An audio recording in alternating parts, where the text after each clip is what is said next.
something happening here.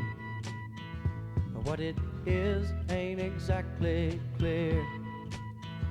There's a man with a gun over there, telling me I got to beware. I think it's time we stop. Children, what's that sound? Everybody look what's going down.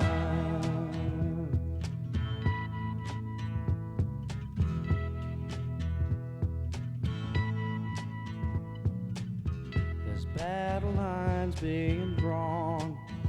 Nobody's right if everybody's wrong.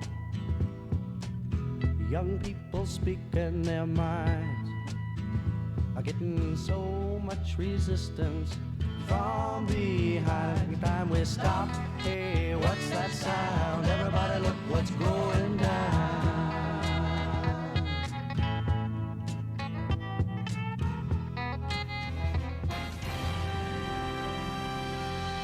Good evening, I'm Judy Woodruff. On the NewsHour tonight, outrage, violence in the streets of Minneapolis, and protests in many cities as a police officer is charged with murder in the death of George Floyd. Then, one-on-one, presumptive Democratic presidential nominee Joe Biden joins me to discuss the events in Minneapolis and what they mean for all Americans. Plus, it's Friday. Mark Shields and David Brooks on Minneapolis, the pandemic, and leadership in a time of multiple crises. All that and more on tonight's PBS NewsHour.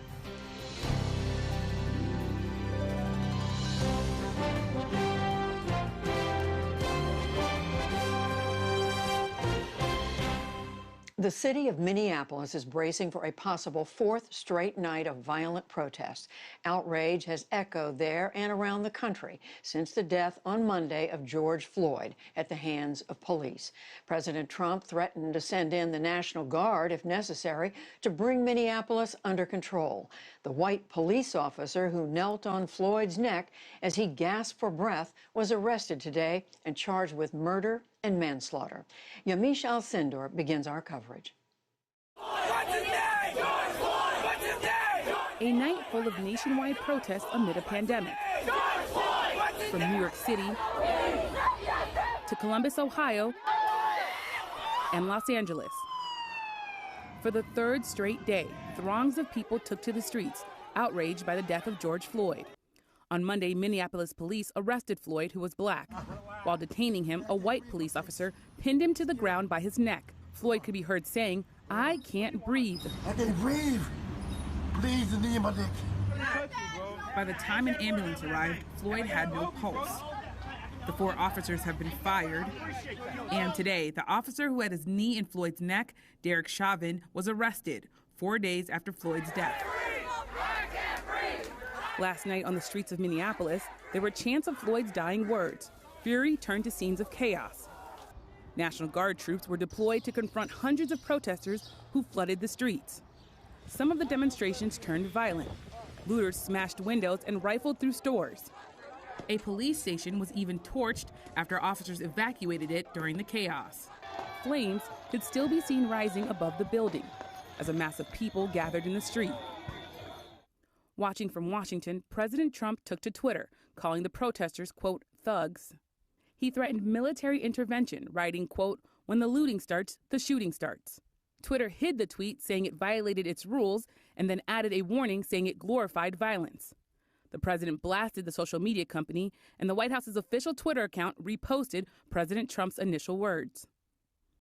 This afternoon, President Trump weighed in again. I've asked that the Department of Justice expedite the federal investigation into his death and do it immediately, do it as quickly as absolutely possible. It's a local situation, but we're also making it into a federal situation, and it's a terrible thing. We all saw what we saw. In Minneapolis, upheaval continued into the morning when Minnesota State Patrol arrested a CNN reporter on the scene. Okay. Do you mind telling me why I'm under arrest, sir? Omar Jimenez, who is black, was put in handcuffs after he identified himself as a journalist. He was later released. Buildings set afire last night still smoldered today. daylight revealed the wreckage. So many other friends, brothers, sisters, mothers, Minnesota fathers, Governor Tim Walz acknowledged the senselessly protesters' died in our frustration, street. Their but voices called went for unheard. peace. And now, generations of pain is manifesting itself in front of the world, and the world is watching. We have to restore order to our society before we can start addressing the issues.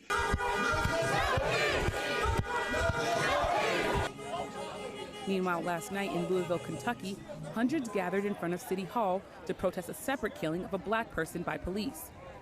In March, officers shot and killed emergency technician Breonna Taylor in her home. Some of the demonstrations turned violent. At least 7 people were shot. Many say the protests gripping the nation come from a deep pain borne by the African-American community as a result of widespread injustices. Like it's a heavy Cheryl moment Eiffel for is the people, president of the many people who are not NAACP African-American Legal Defense as well. Fund. But obviously for us, the COVID-19 pandemic and what our community has suffered, when you see that number, 100,000 dead, and how many of them are African-Americans, and when you see the years and years and decades of police violence against unarmed African-Americans, and the ways in which the justice system has failed us and the ways in which our lives have been diminished in this country, yes, it is powerful and heavy. Today, former President Barack Obama also weighed in. In a statement, he said, quote, "It falls on all of us to work together to create a new normal in which the legacy of bigotry and unequal treatment no longer infects our institutions or our hearts." Back in Minnesota, the mayor of Minneapolis announced a curfew starting at 8 p.m. tonight. There and around the country, more protests are expected. For the PBS Newshour, I'm Yamiche Alcindor. Late this afternoon, the chair of the Senate Judiciary Committee, Republican Lindsey Graham, announced that his committee will hold a hearing as soon as possible on police use of force in the wake of Floyd's death. Let's go back to the Twin Cities now and to our special correspondent there, Fred DeSam Lazaro.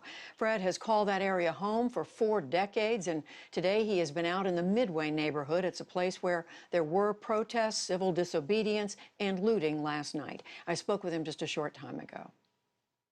Hello, Fred DeSam Lazaro. So tell us about this Midway neighborhood of St. Paul where you've been reporting today. Tell us what you're seeing there. At the moment, we're seeing a lull and a lot of cleanup duty. This is a neighborhood that's just east of the Minneapolis line, and in a community, a larger community that has really fretted the inequality between its white and non-white citizens. This is supposed to be a shining example of urban revitalization. There's a brand spanking new professional soccer stadium just in front of me. There are major department stores and grocery store chain stores here, all considered a vote of confidence in the vitality of this neighborhood. But more than anything else, there are hundreds of small businesses, most of them minority and immigrant owned, and at least 200 of them, by the latest tally, in St. Paul alone, were damaged or total losses from last night's carnage. We visited this morning with Chun Park, an immigrant from Korea who owns a hip-hop clothing store. As he surveyed the damage this morning, we also caught him shooing away a looter who was rummaging through it. And here's what he had to say. This business started about 20 plus years ago. I take over 13 years ago. If possible, I want to do again, because I see so many nice customers, so nice neighbors. So if possible, I want to reopen and live together with them. Sorry about that.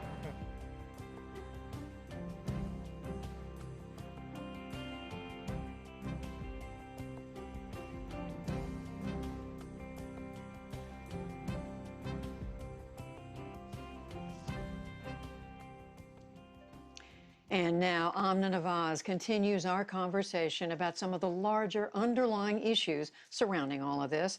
It's part of our ongoing series, Race Matters. Judy, it's been 4 days since George Floyd died in police custody. Since then, there have been peaceful protests, violent clashes, and persistent calls for justice. But those 4 days are about much more than just this incident. Joining me to talk about this is Eddie Glaude, Jr. He's chair of the Department of African American Studies at Princeton University, and he's the author of the book Begin Again. James Baldwin's America and its urgent lessons for our own.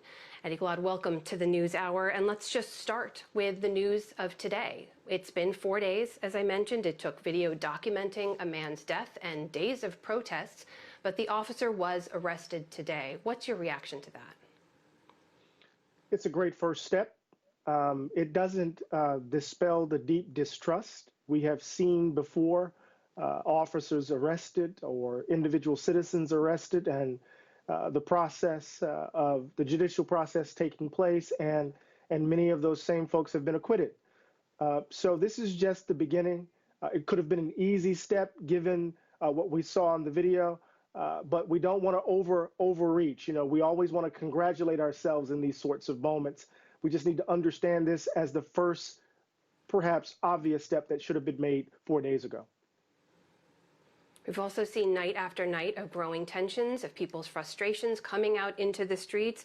The other piece of news today is the mayor announcing a curfew and a state of emergency. Is that the right move right now? Well, you know, I'm not a mayor of a major city in the United States. I don't want to presume, but I do want to say this, though, is that anger is the anger that was expressed over the last few days, and especially last night, reflects, I think, a kind of accumulated grievance, you know? And in the way in which we tell the story of African-American politics, we always want to kind of bracket anger. We're not allowed to be angry in public. And in some ways, anger, going back to the ancients, going all the way back to Aristotle, announces that something just happened here. It puts folk on notice that something must change. And it's not just simply a spontaneous act. It is the consequence of, shall we say, as I said earlier, accumulated grievance. So there's a curfew.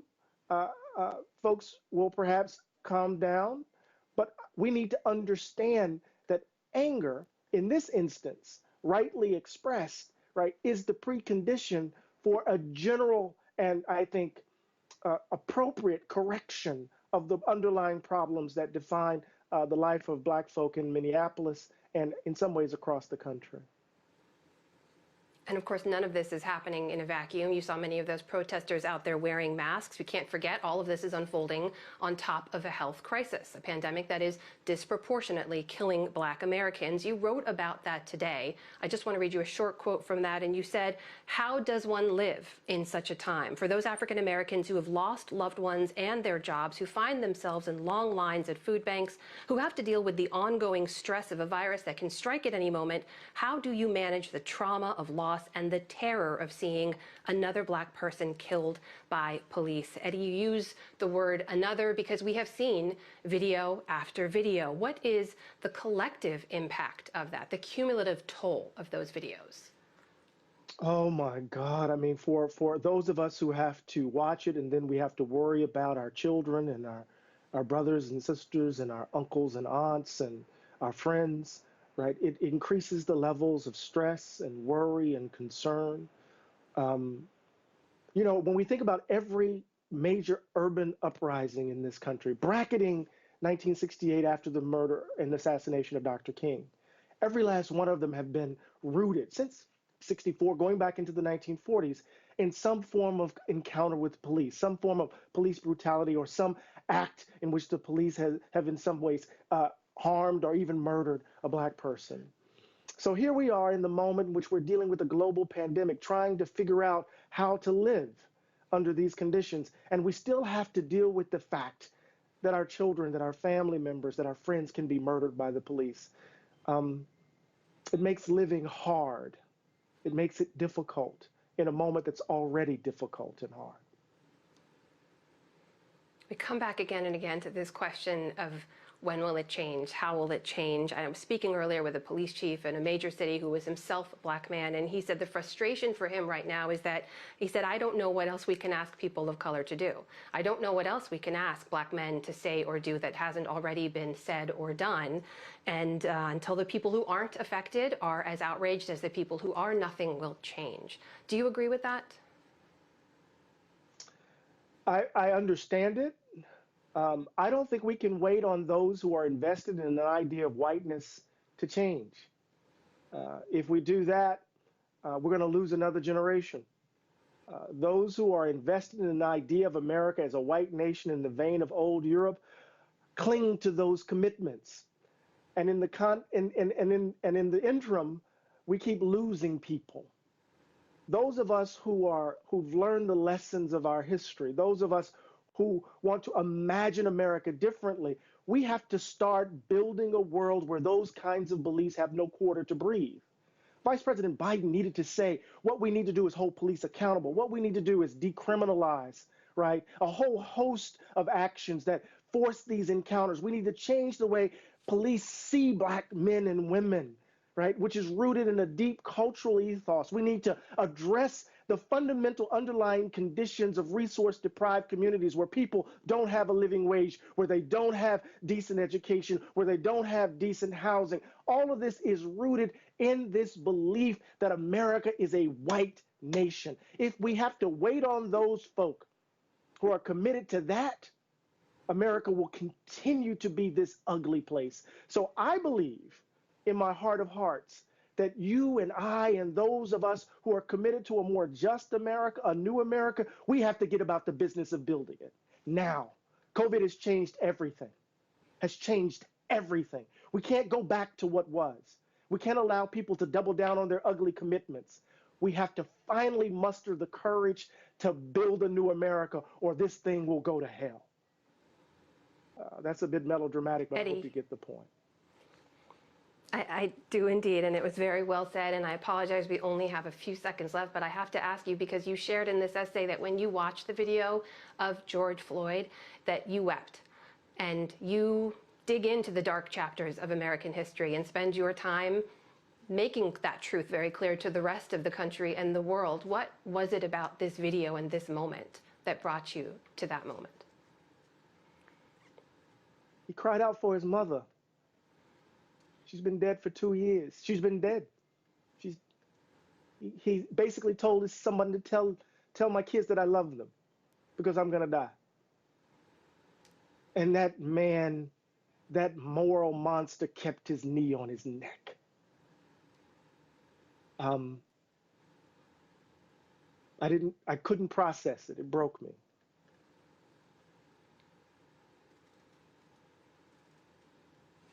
It is Eddie Glaude Jr.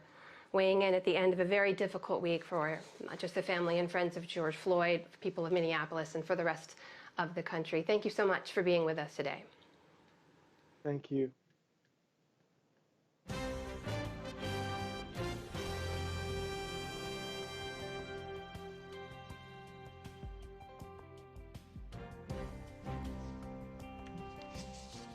In the day's other news, President Trump announced that the U.S. is terminating its relationship with the World Health Organization.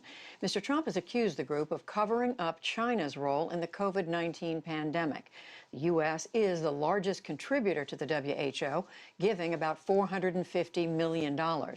Meanwhile, the number of confirmed U.S. coronavirus deaths topped 102,000 today. And the District of Columbia and parts of Maryland and Virginia lifted their shelter-in-place orders as officials said the region was ready to begin reopening.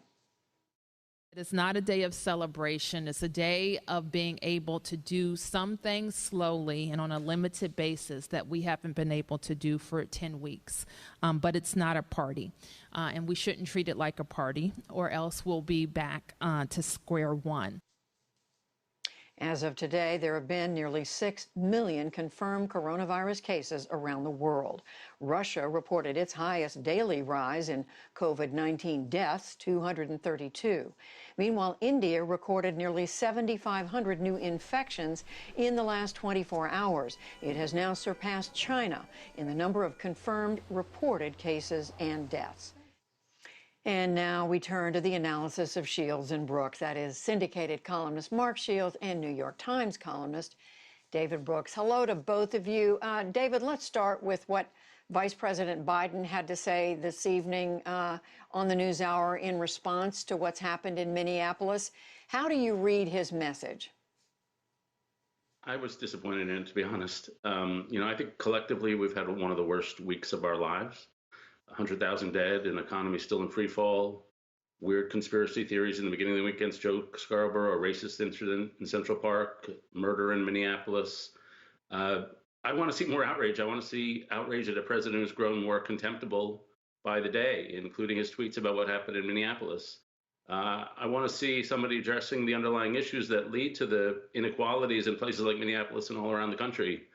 I just want to see a more aggressive Democratic challenger who's really got broad arguments for collective change, structural change.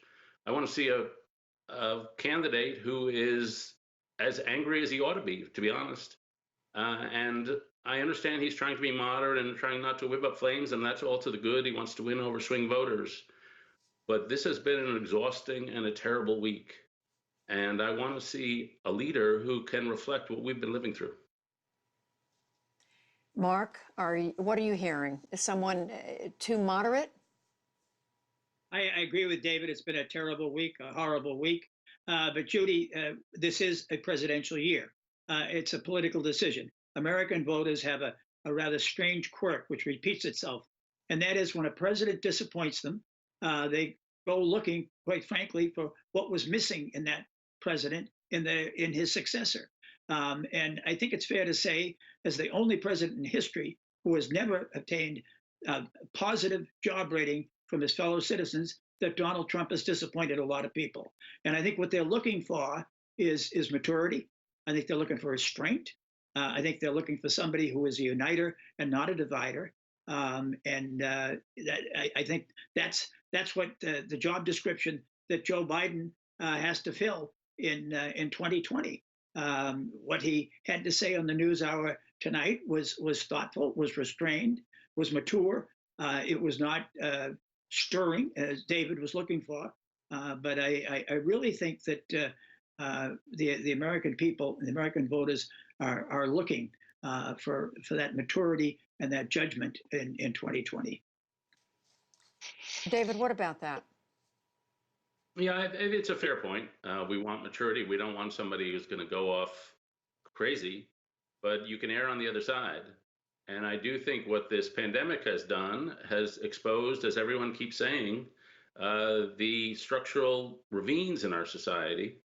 And I do think there is a hunger for change and change of some significant nature. I'm conservative. I'm not for revolution, but I am for a comprehensive agenda so that when the George Floyds of the world grow up in the Ward 3 of Houston, where he'd been living for so many years, and they're going to church every week and they're serving in their communities, spreading their faith, and then they go off to Minneapolis, they're not going off to a world of danger, and they're not living in Ward 3 Houston in a world of danger. And I just think, changing the structure of those neighborhoods has to be on the agenda here, not just police training. And I'm sure Biden believes this, but I just think that it's got to be articulated. It's a tall order, to put it mildly, to change so many of the things that we're talking about. Mark, how does a presidential candidate, I mean, there is a lot of understandable frustration, even anger on the part, not just in the African-American community, on the part of many Americans watching what's happened. What's the right way to express that? Well, Judy, I mean, there is a legitimate, authentic outrage, and there should be. I mean, Mr. Floyd joins the ranks of Errol Garner and Freddie Gray and of unarmed black men who died in police custody, and the fact that blacks die at a rate twice as high as whites on a per capita basis. Police violence, the objectives of the recipients of police violence in this country is unacceptable. And the irony is, and it remains, that in these poorest of communities, which are often crime-ridden, there's a greater dependency on the police for safety. And the relations between the police and the black community in this country are important. And this obviously sabotages and undermines it. But I don't think there's any question that we're looking for healing rather than dividing. But remember this, Judy, we had the first Black president in the history of the country, elected twice, elected and reelected. And he was succeeded by the public address system of birtherism, a man who deals in theories that are so unacceptable and irrational, charging that his opponent, Republican opponent, Ted Cruz's father, who had fled Castro's Cuba, was involved in the assassination of President Kennedy. And I mean, so this is the political landscape in which we're dealing. And I think that's the harsh reality of 2020. And not only that, David, coming back to what I think you said in your first comment about President Trump this week, not just in the comments last night about looting and shooting, but in other comments this week, Twitter instituted a new policy where they flagged some of the president's tweets, including one that had to do with Minneapolis.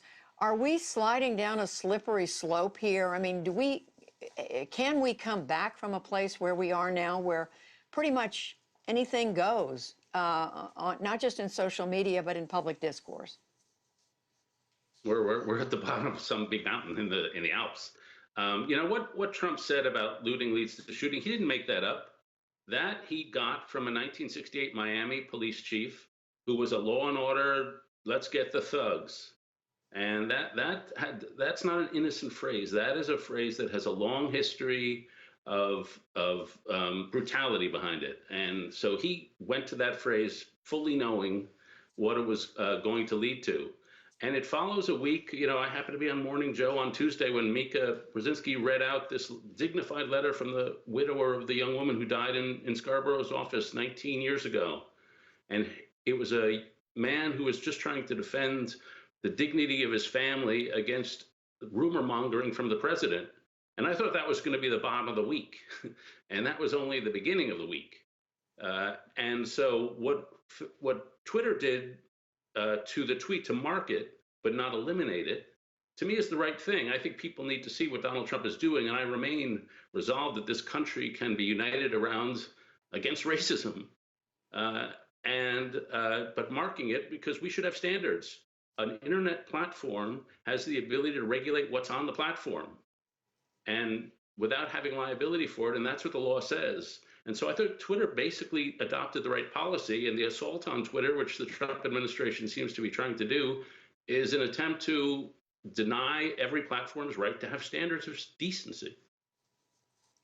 And Mark, this happens to be the platform that President Trump, I guess he has something like 80-some million followers. This is the platform he uses to communicate with his followers. When it was suggested this week that he just delete his account, the answer was no. This is the way I talk to the American people, to the world. Well, not simply to communicate with his own followers, Judy. It's where the president announces appointments, announces firings, changes of policy, addresses the world. I mean, Donald Trump criticizing Twitter is like a whale criticizing the ocean. I mean, that's where he lives. That's where he thrives. And I don't think there's anybody can dispute that. I think the encouraging sign is the criticism of him, especially on the smearing of Joe Scarborough and the allegation of somehow he was involved in the death of a woman who died when he was 800 miles away, 1 month after he had announced his retirement from the House of Representatives. I think that the encouraging sign is when the Washington Examiner and the Wall Street Journal and even the New York Post tell the president that this is unacceptable, this is wrong.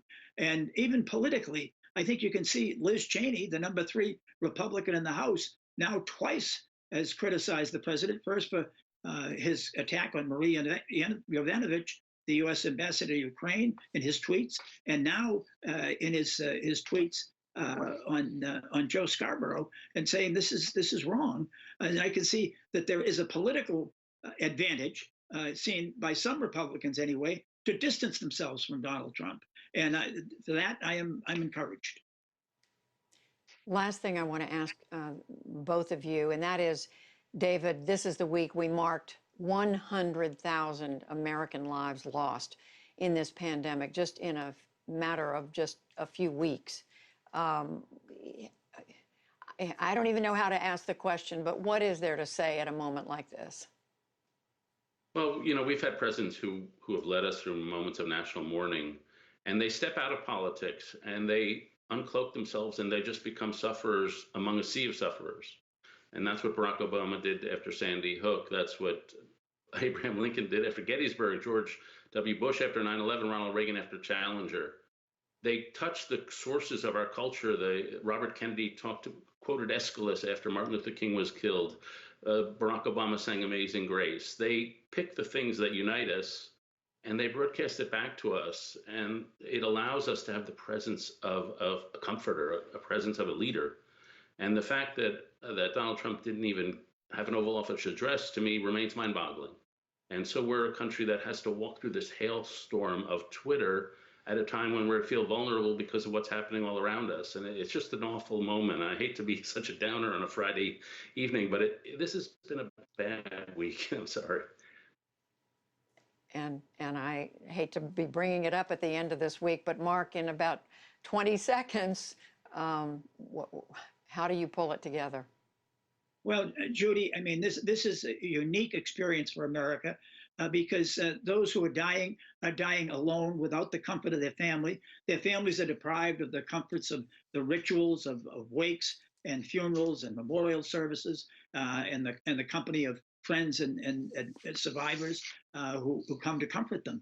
And that at a time when we really do need the voice, that leader who can speak to all of us and for all of us. That is missing, sadly missing. David mentioned Robert Kennedy at Indianapolis in 1968. Full disclosure, I was working for him in that presidential campaign, and he said to those who were black, to the black audience when he announced the assassination of Martin Luther King, to those of you who seek violence, and understandably, I had a member of my family for the first time. He spoke in public of the assassination of his brother, who was killed, and he was killed by a white man. And what America needs is compassion, and America needs love. And please go home and say a prayer for Martin Luther King's family and for the country. And that's what we need right now. Mark Shields, David Brooks, we thank you both.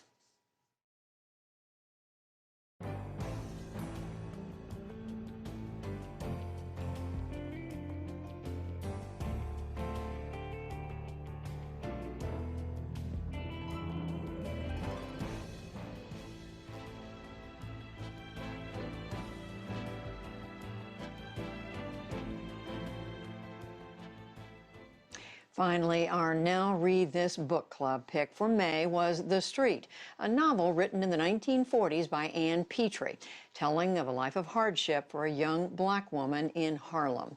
Jeffrey Brown spoke about it with contemporary novelist Tayari Jones, and you can find their full conversation on our website and on our Now Read This Facebook page. Here's a short excerpt in which Jones explains why the novel continues to resonate today in a time of pandemic. Well, I think this virus is really showing us all the fault lines in society. Someone told me that this virus is like luminol. Do you watch like kind of crime shows and they come into like a hotel room and it looks normal and they spray this chemical, and when you turn out the lights you can see where there's been blood, and they turn out the lights and the whole room starts to glow and someone says, "Oh my God, it's a massacre." I think that this virus is like we have sprayed luminol on America and we're saying, "Oh my goodness, it's a massacre." This is where we are now. And The Street is a kind of novel that also shows us where the blood is in our society. And I feel that these characters are so alive and they touch our hearts, even the bad guys. I feel like she's asking us in our better selves to stop the tide. We have to take care of the poor. That's Tayari Jones. The novel is The Street by Ann Petrie. And for June, we have selected a new thriller, American Spy by Lauren Wilkinson. You can find much more on that on our Facebook page for Now Read This, our book club partnership with the New York Times. And as we say goodnight at the end of this week, when, as we know, we've marked 100,000 deaths from the pandemic, we remember each of the lives taken from us, each one of the families in mourning. I'm Judy Woodruff. Thank you. Please stay safe and good night.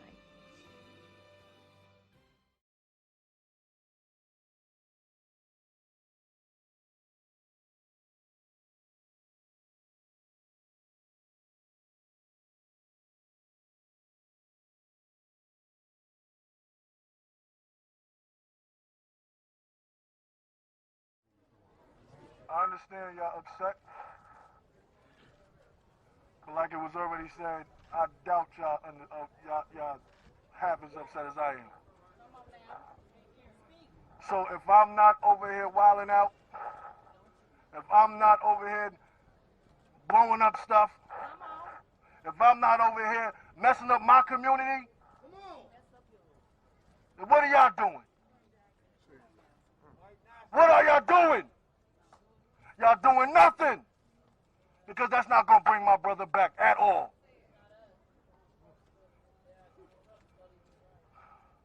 It may feel good for the moment, just like when you drink, but when it comes down, you're going to wonder what you did. That's right. Listen. So true. My family is a peaceful family. My family is God-fearing. Yeah, we upset. But we're not going to take it. We're not going to be repetitious. In every case of police brutality, the same thing has been happening. Y'all protest, y'all destroy stuff, and if they don't move, you know why they don't move? Because it's not their stuff, it's our stuff. So they want us to destroy our stuff. Come on, Doc. They're not going to move. So let's do this another way. Let's do this another way.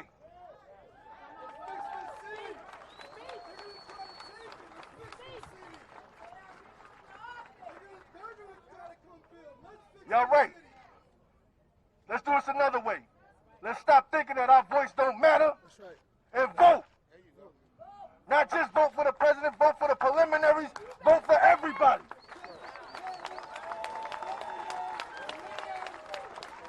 Educate yourself. Educate yourself. Don't wait for somebody else to tell you who's who. Educate yourself and know who you're voting for. Thank you for the love. Thank you for the flowers. Thank you for the memorials. Thank you. Now, before I go, I just want to hear this again. What's his name? George Floyd. What's his name? George Floyd. What's his name? George Floyd. What's his name? George Floyd. George. Floyd. George. Floyd. George. Floyd. George. Floyd.